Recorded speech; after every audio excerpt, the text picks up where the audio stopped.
ಇನ್ನು ಮಕರ ರಾಶಿಗೆ ಬರೋದಾದಾಗ ಮೇಷರಾಶಿಯಿಂದ ಒಂದು 9 10ನೇ ಮನೆ ಈ 9ನೇ ಮನೆ ಮಕರ ರಾಶಿ ಆಗೋದ್ರಿಂದ ಆ ಮಕರ ರಾಶಿಗೆ ಬಂದಾಗ ನಾವು ಆ ಮಕರ ರಾಶಿಗೆ ಗುರುಬಲ ಭಾಳ ಚೆನ್ನಾಗಿದೆ. ಎಲ್ಲಿವರೆಗೂ ಮೇ 5ರವರೆಗೂ. ತದನಂತರ ಗುರು ಬದಲಾವಣೆ ಆಗುತ್ತೆ. ಏನೇ ಗುರು ಬದಲಾವಣೆ ಆದರೂ ಸಹ ದಶಾನಾಥ ಚೆನ್ನಾಗಿದ್ದಾಗ, ದಶಾನಾಥ ಒಳ್ಳೆಯ ಯೋಗವನ್ನು ಕೊಡ್ತಾ ಇದ್ದಾಗ ಮಕರ ರಾಶಿಯವರಿಗೆ ಗುರು ಬದಲಾವಣೆ ಆದರೂ ಸಹ ಏನೂ ಅವಘಡಗಳು ಆಗೋದಿಲ್ಲ, ಹಣಕಾಸಿನ ಮುಗ್ಗಟ್ಟು ಉಂಟಾಗೋದಿಲ್ಲ.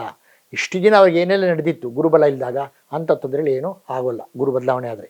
ಮತ್ತು 7.5 ಅಂತಕ್ಕಂಥದ್ದು ಅವ್ರಿಗೆ ಈಗಾಗಲೇ 7 ವರ್ಷಗಳಿಂದ 7.5 ನಡೆದಿದ್ದು ಇನ್ನು ಕೆಲವೇ ತಿಂಗಳಿರೋದ್ರಿಂದ ಮಕರ ರಾಶಿಗೆ ಮಾರ್ಚಲ್ಲಿ ಬದಲಾವಣೆ ಆಗಿಬಿಡುತ್ತೆ. ಅಂದರೆ 7.5 ಬಿಡುಗಡೆ ಆಗುತ್ತೆ. ಆದರೆ ಮಕರ ರಾಶಿಯವರು ಒಂದು ಎಚ್ಚರಿಕೆ ವಹಿಸಬೇಕು. ಮಕರ ರಾಶಿಯ ಆಧಿಪತ್ಯ ಶನಿನೇ ಆಗಿರೋದ್ರಿಂದ ಮಕರ ರಾಶಿಗೆ ಅಂಥ ಏನು ತೊಂದರೆಗಳನ್ನು ಕೊಡಲ್ಲ. ಕುಂಭರಾಶಿಯ ಆಧಿಪತ್ಯ ಶನಿನೇ ಆಗಿರೋದ್ರಿಂದ ಕುಂಭರಾಶಿಗೂ ಅಂಥ ಏನು ತೊಂದರೆಗಳು ಕೊಡಲ್ಲ. ಆದರೆ ಒಳ್ಳೆಯದನ್ನು ಬಹಳ ನಿಧಾನಕ್ಕೆ ಕೊಡ್ತಾನೆ ಅಂತ ಖಂಡಿತ ಹೇಳ್ಬೋದು. ಆದ್ದರಿಂದ ಶನಿ ಅಂತಕ್ಕಂಥ ಗ್ರಹ, ಶನಿ ಮಹಾತ್ಮ ಅಂತ ನಾವು ಹೇಳ್ತೀವಿ, ಸೂರ್ಯನ ಪುತ್ರ, ಛಾಯಾಗ್ರಹ. ಈ ಗ್ರಹ ತನ್ನ ಚಲನೆಯಲ್ಲಿ ತನ್ನ ವಿದ್ಯಮಾನಗಳನ್ನು ಕೊಡಬೇಕಾದಾಗ ಅವರ ಆಗುಹೋಗುಗಳು, ಅವರ ಪ್ರಾರಬ್ಧ ಕರ್ಮವನ್ನು ಅನುಸರಿಸಿ ಪ್ರತಿಯೊಬ್ಬನ ಜೀವನದಲ್ಲಿ ಅವರ ಪ್ರಾರಬ್ಧ ಕರ್ಮನೇ ಮುಖ್ಯ ಆಗುತ್ತೆ. ಪ್ರಾರಬ್ಧ ಕರ್ಮಕ್ಕೆ ತಕ್ಕ ಹಾಗೆ ಗ್ರಹಗಳು ಎಲ್ಲ ಫಲಗಳನ್ನು ಕೊಡ್ತಾ ಹೋಗ್ತವೆ. ಅದನ್ನ ಮಕರ ರಾಶಿಗೆ ಈಗ ಗುರುಬಲ ಇದೆ, ಶನಿ ಬಲ ಇಲ್ಲ. ತದನಂತರ ಶನಿ ಬಲ ಬರುತ್ತೆ. 30 ತಿಂಗಳಿರುತ್ತೆ ಶನಿ ಬಲ. ಏನು ಮಕರ ರಾಶಿಗೆ 3ನೇ ಮನೆಯಲ್ಲಿ ಶನಿ ಬರೋದ್ರಿಂದ 30 ತಿಂಗಳು ಅವರು ಯಾವುದೇ ವಿಧವಾದ ಭೂ ಸಂಬಂಧವಾದ ವ್ಯವಹಾರಗಳನ್ನು ಮಾಡೋದ್ರ ಮೂಲಕ ಮನೆ ಕಟ್ಟಿ ಮಾರೋದು ಅಥವಾ ಹೊಸ ಉದ್ಯೋಗಗಳು ಸ್ಥಾಪನೆ ಮಾಡೋದು ಮತ್ತು ರಿಯಲ್ ಎಸ್ಟೇಟ್ ಮಾಡೋದು, ರಿಯಲ್ ಎಸ್ಟೇಟ್ ಮೂಲಕ ಒಳ್ಳೆಯ ಹಣ ಸಂಪಾದನೆ ಮಾಡುವುದು ಮಕರ ರಾಶಿಯವರು. ಯಾಕೆಂದರೆ ಮಕರ ರಾಶಿ ಅಧಿಪತಿನೇ ಶನಿ. ಆ ತಂದೆಯೇ 3ನೇ ಉಪಚಯ ಸ್ಥಾನದಲ್ಲಿದ್ದಾಗ ಒಳ್ಳೆಯ ಯೋಗವನ್ನು ಕೊಡುತ್ತೆ ಅಂತ ಖಂಡಿತ ಹೇಳ್ಬೋದು. ಯಾಕೆಂದರೆ ಜ್ಯೋತಿಷದಲ್ಲಿ ನಾವು ಏನು ಹೇಳ್ತೀವಿ, ದಶಾಭುಕ್ತಿಯಲ್ಲಿ ಫಲಗಳನ್ನು ಕೊಡ್ತವೆ ಅನ್ನೋದಕ್ಕಿಂತ ಪಾಪಗ್ರಹಗಳು 3, 6, 11ನೇ ಮನೆಯಲ್ಲಿ ಮಾತ್ರನೇ ಒಳ್ಳೆಯ ಫಲಗಳನ್ನು ಕೊಡ್ತವೆ ಅಂತ ಹೇಳ್ತೀವಿ. ಪಾಪಗ್ರಹಗಳು ಯಾವ್ಯಾವ ಪಾಪಗ್ರಹಗಳು? ರವಿ ಇರ್ಬೋದು, ಶನಿ ಇರ್ಬೋದು, ಕುಜ, ರಾಹು, ಕೇತುಗಳು. ಇವು ಪಾಪಗ್ರಹಗಳು 11ನೇ ಭಾವದಲ್ಲಿ ಒಳ್ಳೆ ಫಲವನ್ನು ಕೊಡ್ತವೆ ಅಂತ ನಾವು ಹೇಳ್ತೀವಿ. ಹಂಗಿದ್ದಾಗ ಶನಿಗೆ 3ನೇ ಭಾವ 3, 6, 11ರಲ್ಲಿ ಒಳ್ಳೆಯ ಯೋಗವನ್ನು 30 ತಿಂಗಳು ಮಕರ ರಾಶಿಯವರಿಗೆ ಇದೆ. ಅದರಿಂದ ಅಲ್ಲಿ ಬರ್ತಕ್ಕಂಥ ಉತ್ತರಾಷಾಢ, ಶ್ರವಣ, ಧನಿಷ್ಠ ನಕ್ಷತ್ರದ 2 ಪಾದ ಏನಿದೆ, ಈ ನಕ್ಷತ್ರಗಳಲ್ಲಿ ಹುಟ್ಟಿದಂಥ ವ್ಯಕ್ತಿಗಳಿಗೆ ಅವರ ಒಂದು ಕಾರ್ಯವ್ಯಾಪ್ತಿ ಏನಿದೆ, ಅವರ ಆ್ಯಕ್ಟಿವಿಟೀಸ್, ಅವರು ಯಾವ ಕ್ಷೇತ್ರದಲ್ಲಿ ಏನು ಕೆಲಸ ಮಾಡ್ತಿದ್ದಾರೆ, ಎಷ್ಟೋ ಕ್ಷೇತ್ರಗಳಿದೆ, ಆ ಎಲ್ಲ ಕ್ಷೇತ್ರಗಳಲ್ಲೂ ಅವರಿಗೆ ಒಂದು ಒಳ್ಳೆಯ ಯೋಗ ಬರುತ್ತೆ, ಪ್ರಮೋಷನ್ ಬರುತ್ತೆ, ಒಳ್ಳೆಯ ಹೆಸರು ಬರುತ್ತೆ, ಒಳ್ಳೆಯ ಹಣ ಬರುತ್ತೆ. ಕೌಟುಂಬಿಕವಾಗಿ ಎಲ್ಲರೂ ಚೆನ್ನಾಗಿರ್ಬೋದು, ವ್ಯವಹಾರಿಕವಾಗಿ ಎಲ್ಲ ಚೆನ್ನಾಗಿರ್ಬೋದು, ಔದ್ಯೋಗಿಕವಾಗಿ ಚೆನ್ನಾಗಿರ್ಬೋದು ಅಂತ ಮಕರ ರಾಶಿಗೆ ಒಳ್ಳೆಯ ಯೋಗವನ್ನು ನಾವು ಹೇಳ್ಬೋದು. ಹೊಸ ವರ್ಷದಲ್ಲಿ ಅವ್ರಿಗೆ ಶನಿಬಲ, ಗುರುಬಲ ಈ 2 ಬದಲಾವಣೆಯಿಂದ ಒಳ್ಳೆಯ ಯೋಗ ಬರುತ್ತೆ ಅಂತ ಖಂಡಿತ ನಾವು ಮಕರ ರಾಶಿಗೆ ಶುಭವನ್ನು ನುಡಿಬಹುದು.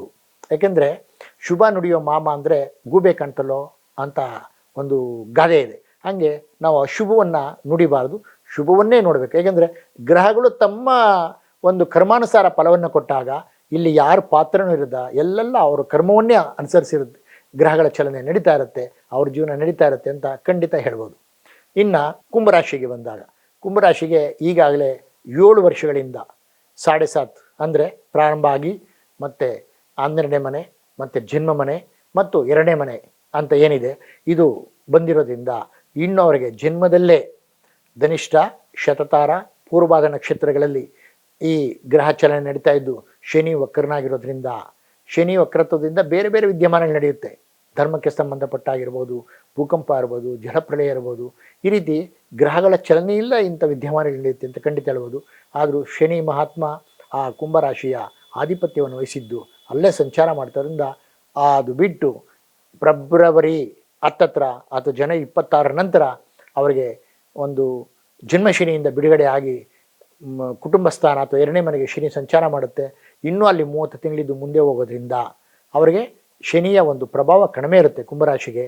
ಮತ್ತು ಗುರುಬಲ 1, 2, 3, 4 4ನೇ ಗುರು ಇರುತ್ತೆ. ಈಗ ಚೆನ್ನಾಗಿಲ್ಲ. ಅಂದರೆ ಹೊಸ ವರ್ಷ ಪ್ರಾರಂಭ 25 ಏನಿದೆ, ಶನಿ ಬಲ ಗುರುಬಲ ಕಡಿಮೆ ಇದೆ. ಮೇ ನಂತರ ಗುರುಬಲ ಬರುತ್ತೆ.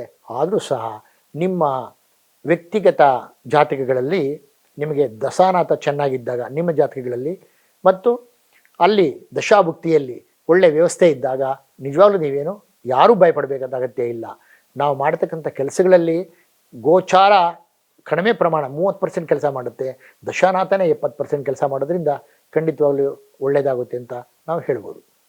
ಮತ್ತು ಮೀನರಾಶಿಗೆ ಬಂದಾಗ ಮೀನರಾಶಿಯಲ್ಲಿ ಈಗ 1, 2, 3 ಮೂರನೇ ಗುರು ಸಾಧಾರಣ ಮತ್ತು 12ನೇ ಶನಿ ಸಾಧಾರಣ. ಮೀನರಾಶಿಗೆ ಯಾವ ರೀತಿಯ ಒಂದು ಯೋಗಗಳು ಈ ಗ್ರಹಗಳನ್ನು ಇವತ್ತು ನಾನು ಶುಭ ನುಡಿಯೋದು ಕಡಿಮೆ ಆಗುತ್ತೆ. ಏಕೆಂದರೆ ಮೀನರಾಶಿಗೆ ವರ್ಷ ಪ್ರಾರಂಭದಲ್ಲಿ ಶನಿ ಬಲನೂ ಇಲ್ಲ, ಗುರುಬಲನೂ ಇಲ್ಲ.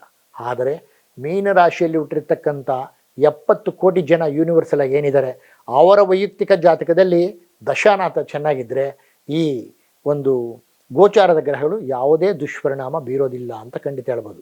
ಅದರಿಂದ ಹೊಸ ವರ್ಷದಲ್ಲಿ ನಾನು ಮೊದಲೇ ಹೇಳಿದಾಗೆ ಶುಭ ನುಡಿಯೋ ಸೋಮ ಅಂದರೆ ಗೂಬೆ ಕಣ್ತಲೋ ಮಾಮ ಅಂತ ಅಪಶಕ ನುಡಿಬೇಕಾದ ಅಗತ್ಯ ಇಲ್ಲ. ಅವರ ವೈಯಕ್ತಿಕ ಜಾತಕದಲ್ಲಿ ಒಳ್ಳೊಳ್ಳೆ ಗ್ರಹಗಳು ಒಳ್ಳೊಳ್ಳೆ ಸ್ಥಿತಿಲಿದ್ದಾಗ ಅವರು ಚೆನ್ನಾಗಿ ನಡ್ಕೊಂಡು ಹೋಗ್ತಾ ಇರುತ್ತೆ. ಅವರಿಂದ ಯಾವುದು ಜಾತಕ ನೋಡಬೇಕಾಗಿಲ್ಲ, ವಾಸ್ತು ನೋಡಬೇಕಾಗಿಲ್ಲ, ದೇವ್ರ ಪೂಜೆ ಮಾಡಬೇಕಾಗಿಲ್ಲ, ಧರ್ಮ ಅನುಸರಿಸಬೇಕಾದ ಅಗತ್ಯ ಇಲ್ಲ. ಏಕೆ ಗ್ರಹಗಳು ಅವ್ರಿಗೆಲ್ಲವನ್ನು ಕೊಟ್ಟಿರ್ತಾರೆ. ಆದ್ದರಿಂದ 7.5 ಲೆಕ್ಕ ಬರೋದಿಲ್ಲ. ಆದರೂ 7.5 ಅವರಿಗೆ ಪ್ರಾರಂಭ ಆಗುತ್ತೆ ಒಂದು ಫೆಬ್ರವರಿ 26ಕ್ಕೆ ಮತ್ತು ಗುರು ಬದಲಾವಣೆ ಆಗುತ್ತೆ ಮೇ 5ಕ್ಕೆ. ಜನರಲ್ ಆಗಿ 12 ರಾಶಿಯಲ್ಲೂ ಗ್ರಹಗಳ ಚಲನೆಯಲ್ಲಿ ಎಲ್ಲ ಬೇರೆ ಬೇರೆ ರೀತಿ ಪರಿಣಾಮ ಬೀರುತ್ತೋ ಅದೇ ರೀತಿಯಲ್ಲಿ ಮೀನರಾಶಿಯವರೆಗೂ ಸಹ ಶನಿ ಬದಲಾವಣೆಯಿಂದ ಗುರು ಬದಲಾವಣೆಯಿಂದ ಖಂಡಿತವಾಗ್ಲೂ ಅವರಿಗೆ ಏರುಪೇರುಗಳಂತೂ ಉಂಟಾಗುತ್ತೆ. ದಶಾನಾಥ ಚೆನ್ನಾಗಿದ್ದಾಗ ಶುಭವನ್ನೇ ಕೊಡ್ತಾ ಇರುತ್ತೆ. ಆದರೂ ಒಂದು ಬ್ಯಾಲೆನ್ಸ್ ಅಂತ ಏನು ಹೇಳ್ತೀವಿ ಆ ಬ್ಯಾಲೆನ್ಸ್ ಅಂತೂ ಮಾಡಿಕೊಂಡು ಹೋಗ್ತಾ ಇರುತ್ತೆ ಅಂತ ಖಂಡಿತ ಹೇಳ್ಬೋದು. ಹೀಗೆ 12 ರಾಶಿಗಳನ್ನು ನಾವು ಒಟ್ಟಾಗೆ ತಗೊಂಡಾಗ 12 ರಾಶಿಯವರಿಗೆ ಗುರು ಮತ್ತು ಶನಿ ಬದಲಾವಣೆ ಆಗೋದ್ರಿಂದ ಮಾರ್ಚ್ 26 ಮೇ 5 ಗುರುಬಲ ಇದ್ದೋರಿಗೆ ಗುರುಬಲ ಹೋಗುತ್ತೆ, ಗುರುಬಲ ಇಲ್ಲದವ್ರಿಗೆ ಗುರುಬಲ ಬರುತ್ತೆ. ಇನ್ನು ಶನಿ ಬಲ ಇದ್ದೋರಿಗೆ ಶನಿ ಬಲ ಹೋಗುತ್ತೆ, ಶನಿ ಬಲ ಇಲ್ಲದವ್ರಿಗೆ ಶನಿ ಬಲ ಬರುತ್ತೆ. ಅದು ಕೇವಲ ಈ ವರ್ಷ ಮಾತ್ರ. ಯಾಕೆಂದರೆ ಮಾರ್ಚ್ 26ಕ್ಕೆ ಶನಿ ಬದಲಾವಣೆ ಆಗಿಬಿಟ್ರೆ ಇನ್ನು 30 ತಿಂಗಳು ಮತ್ತೆ ಶನಿ ಬದಲಾವಣೆ ಆಗೋಲ್ಲ, ಅಲ್ಲೇ ಇರುತ್ತೆ. ಗುರು ಮಾತ್ರ ವರ್ಷಕ್ಕೊಂದೊಂದ್ಸಲಿ ಬದಲಾವಣೆ ಆಗ್ತಾ ಹೋಗುತ್ತೆ. ಮುಂದಿನ ವರ್ಷ ಹೊಸ ವರ್ಷಕ್ಕೆ ನಾನು ಮಾತಾಡಿದಾಗ ಗುರು ಬಗ್ಗೆ ಮಾತಾಡ್ಬೋದೇ ವಿನಃ ಶನಿ ಬಗ್ಗೆ ಮಾತಾಡೋಕ್ಕಾಗಲ್ಲ. ಯಾಕೆಂದರೆ ಶನಿ ಮೀನರಾಶಿಯಲ್ಲೇ ಇರುತ್ತೆ. 30 ತಿಂಗಳು ಅಲ್ಲೇ ಇರೋದ್ರಿಂದ ಶನಿ ಬಗ್ಗೆ ಮತ್ತೆ ಮಾತಾಡೋಂಗಿಲ್ಲ. ಈ ಸಲ ಮಾರ್ಚ್ 26ಕ್ಕೆ ಬದಲಾವಣೆ ಆಗೋದ್ರಿಂದ ನಾವು ಬರೀ ಶನಿ ಬಗ್ಗೆ ಮಾತಾಡೋಕ್ಕೆ ಅವಕಾಶ ಇದೆ. ಅದರಿಂದ ಸೊ ಗುರು ಮತ್ತು ಶನಿನ ಗಣನೆಗೆ ನಾವು ತಗೊಂಡಾಗ ಉಳಿದ ಗ್ರಹಗಳನ್ನು ಯಾವುದನ್ನು ಗಣನೆಗೆ ತಗೊಳ್ಳದೆ ಹೋದ್ರು ಸಹ ರಾಹು ಕೇತುಗಳು ಸಹ 1 ವರ್ಷ ಇರೋದ್ರಿಂದ ಅವು ಕೆಲಸ ಮಾಡ್ತವೆ. ಇವತ್ತು ರಾಹು ಮೀನರಾಶಿಯಲ್ಲೂ ಕೇತು ಕನ್ಯಾ ರಾಶಿಯಲ್ಲಿರೋದ್ರಿಂದ ಅವು ಕೆಲಸ ಮಾಡುತ್ತೆ. ಆದರೆ ಗುರುಬಲ ಇದ್ದಾಗ ಯಾವುದೇ ಏನೇ ಕೆಲಸ ಮಾಡಿದ್ರು ಸಹ ಅಥವಾ ಯಾವುದೇ ಏನು ಅವಘಡ ಉಂಟಾದರೂ ಸಹ ಗುರುವಿನ ಅನುಗ್ರಹದಿಂದ ಎಲ್ಲರಿಗೂ ಒಳ್ಳೆಯದಾಗುತ್ತೆ. ಸರ್ವೇ ಜನೋ ಸುಖಿನೋ ಬಹುಂತು ಸಮಸ್ತ ಸನ್ಮಂಗಳಾನಿ ಬಹುಂತು ಅಂತ ಖಂಡಿತ ಹೇಳ್ಬೋದು. ಅಂದರೆ ಸರ್ವಂ ಗ್ರಹಾಧೀನಂ ಜಗತ್ ಅಂತ ಏನು ಹೇಳ್ತೀವೋ ಗ್ರಹಗಳ ಅಧೀನದಲ್ಲೇ ಎಲ್ಲವೂ ನಡೀತಾ ಇರುತ್ತೆ. ಗ್ರಹಗಳು ಮನುಷ್ಯನ ಜೀವನದಲ್ಲಿ ಹಗೋಚರವಾಗಿ ಕೆಲಸ ಮಾಡ್ತಾ ಇರ್ತವೆ. 5 elements is control by universe ಅಂತ ಹೇಳ್ತೀವಿ ನಾವು. ಅಂದರೆ ಪಂಚಭೂತಗಳು ಪಂಚತತ್ವಗಳು, ಈ ಪಂಚತತ್ವಗಳ ಆಧಾರವೂ ಗ್ರಹಗಳೇ ಇರುತ್ತೆ. ಬೆಂಕಿ, ನೀರು, ಗಾಳಿ, ಭೂಮಿ, ಆಕಾಶ, ಈ 5 ಪಂಚತತ್ವಗಳೇನಿದೆ ಇವುಗಳನ್ನ ಕಂಟ್ರೋಲ್ ಮಾಡೋದು ಸಹ ಕುಜ, ಬುಧ, ಗುರು, ಶುಕ್ರ, ಶನಿ. ರವಿ ಚಂದ್ರನ ಬಿಟ್ಟು ರಾಹು ಕೇತುಗಳನ್ನು ಬಿಟ್ಟು ನೋಡಿ, ರವಿ ಚಂದ್ರ ನಮ್ಮ ಕಣ್ಣಿಗೆ ಕಾಣ್ತಾರೆ, ರಾಹು ಕೇತುಗಳು ಛಾಯಾಗ್ರಹಗಳು. ಇನ್ನು ಕುಜಾದಿ ತಾರಾಗ್ರಹಗಳು ಯಾವುವು ನಮ್ಮ ಕಣ್ಣಿಗೆ ಕಾಣದೇ ಇದ್ರೂ ಸಹ ಈ 5 ಗ್ರಹಗಳು ಅಗೋಚರವಾಗಿ ಪಂಚತತ್ವಗಳಾಗಿ ಭೂಮಿ, ಆಕಾಶ, ಬೆಂಕಿ, ನೀರು, ಗಾಳಿಯ ಮೂಲಕ ಯೂನಿವರ್ಸಲ್ ಆಗಿ ವಿಶ್ವದಲ್ಲಿ ಮತ್ತು ವ್ಯಕ್ತಿಗತವಾಗಿ ಮಾನವನ ಜೀವನದಲ್ಲಿ ಅಗೋಚರವಾಗಿ ಕೆಲಸ ಮಾಡ್ತಾ ಇರ್ತವೆ.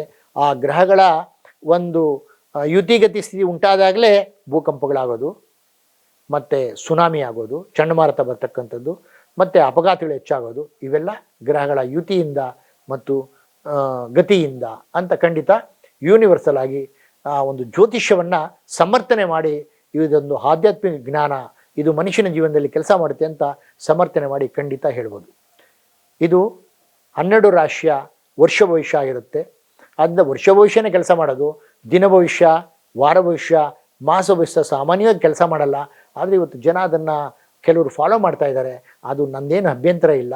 ವರ್ಷ ಭವಿಷ್ಯನೇ ಮನುಷ್ಯನ ಜೀವನದಲ್ಲಿ ಬದಲಾವಣೆಗೆ ದಾರಿದೀಪ ಆಗುತ್ತೆ. ಹಾಗಾಗಿ ಯುಗಾದಿಯಿಂದ ಯುಗಾದಿಗೆ ಏನೆಲ್ಲ ಪರಿವರ್ತನೆ ಇದೆಯೋ ಅದೇ ವರ್ಷ ಭವಿಷ್ಯ ಆಗುತ್ತೆ ಅಂತ ಖಂಡಿತ ಹೇಳ್ಬೋದು.